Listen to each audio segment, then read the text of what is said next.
All right. This is block 2. Excuse me. This is block 2, lecture 1. Why did New England succeed and New France and New Spain fail?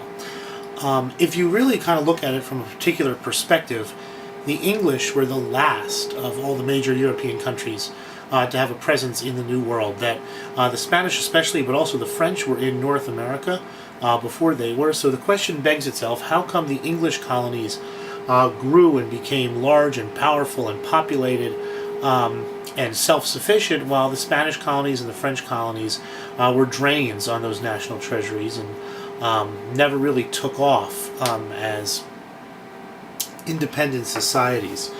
There's a couple main reasons. First is both Spain and France at the time were absolute monarchies, and as absolute monarchies they controlled, to as far as they could, an absolute degree over their colony. That in both New Spain and in New France, representatives of the government and the king personally were in charge as governors. And these people kind of owed their jobs to the king and weren't going to do much without the king's permission. And so if anything kind of out of the box had to be done, that the question had to be written down and had to go on a ship across the Atlantic Ocean and had to get to the king had to respond to it, and had the answer, had to go back on a ship across the Atlantic Ocean to New France and New Spain. So these governments were behind events, if you will.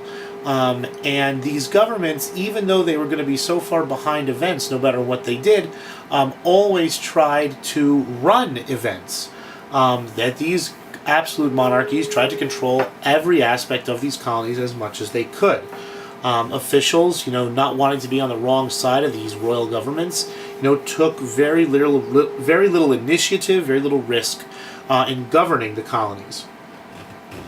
The fact that the directions themselves came from Europe without really any knowledge about the facts on the ground in New France and New Spain also led to unresponsive governments that were distant, inefficient, and unresponsive to whatever needs were happening at the time and place.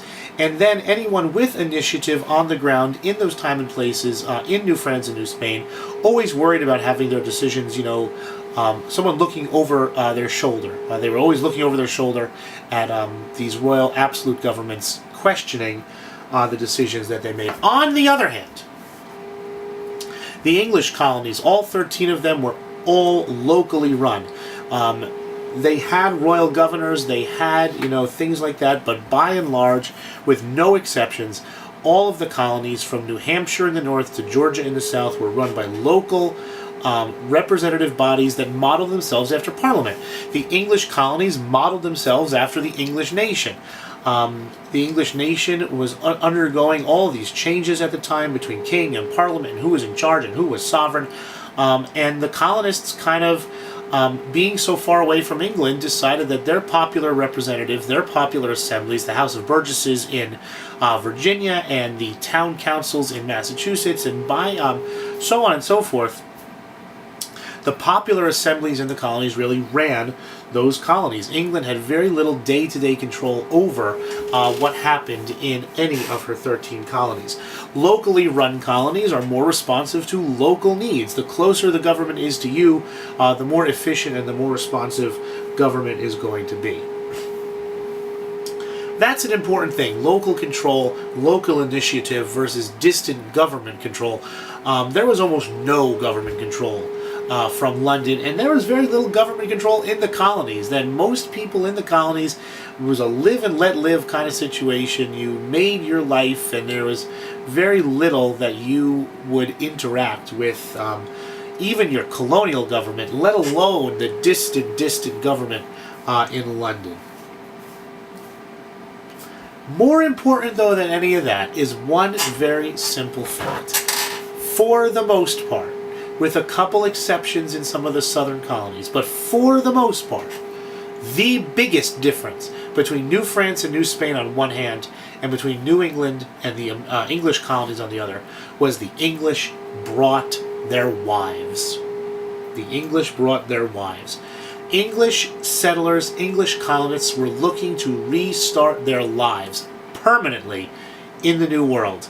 On the other hand, many of the French settlers, many of the Spanish settlers, the ratio of men to women was 10 to 1 in all of New France and all of New Spain. Some areas was even more tilted, gender imbalance. Especially in New England, though, the English colonies were settled by people looking to settle. And when people are looking to settle, what do? They bring their wives, they bring their children, and they have families. All of these families, obviously, and a lot of work to be done, provided for a regular base of population growth. That the average Puritan woman in Massachusetts had about 8 children. It was much more common to have 15 children than it was to have 1. So all of the land, all of the space, all of the opportunity led to these massive families all through the colonies, but especially up in New England. It provided a stable source of population growth, ethnically homogeneous population growth. Mixed race things were not looked upon kindly in any of the colonies. In the English colonies, there was very little mixing of the races that was, how do you say it? Very little of it that was recognized, because there was enough English women where the average English man could marry the average English woman and have average English children. In New France and New Spain, men are men. This is a fact of reality. Men are men. And they slept with whoever would sleep with them, and they produced these racially mixed children that were simply not officially supposed to really happen. And they were kept on the outskirts, and they were not permitted really to be in normal, talked about, open society. All of these mixed race children. And if you look down in New Spain, who was the elite? The elite in New Spain were the Spanish that were allowed by their government to bring their wives. And it was that white Spanish elite that to this day, the elites in Latin American countries are a lot lighter skinned than the rest of the population. And that's a throwback all the way back to colonial times. But in New England, there was none of that. That white people married white people, and that was the end of that. White people had babies with white people, and that was the end of that. Yes, on the frontier, men might have sexual relations with Indians. Slave owners often had sexual relations with their slaves, but there was enough of that to be an important role kind of on a micro level with individual families themselves, but on a macro level, the vast majority of the population of New England was pure English stock, pure European stock. Having a family also kind of motivates you to do a lot of things, and it's a lot easier to say, yeah, piffle paff, I'll pass on, working until sundown and on the crops in the field, if it's only you that, might be hungry at the end of the year. If it's your wife, your children, your farm, your kin, your family, your cousins, your parents, your, immediate family, there's a sense of responsibility there, and there's also a sense of security.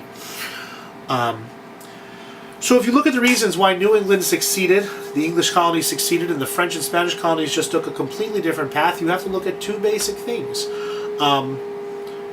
And we'll add a third in a moment. And one is that much looser government control of the English colonies than over these French and Spanish colonies. 2, the English brought their wives.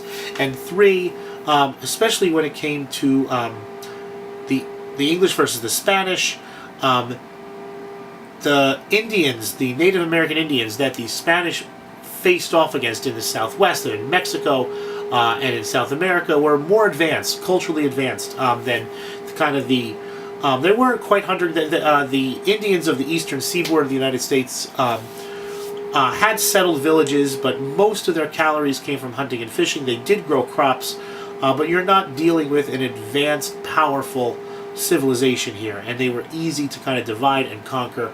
Disease killed plenty of them, pushed them back over the Appalachians as the colonial era rolled on. So a lot of reasons why the English colonies were a success, and the French and Spanish colonies were a more limited success.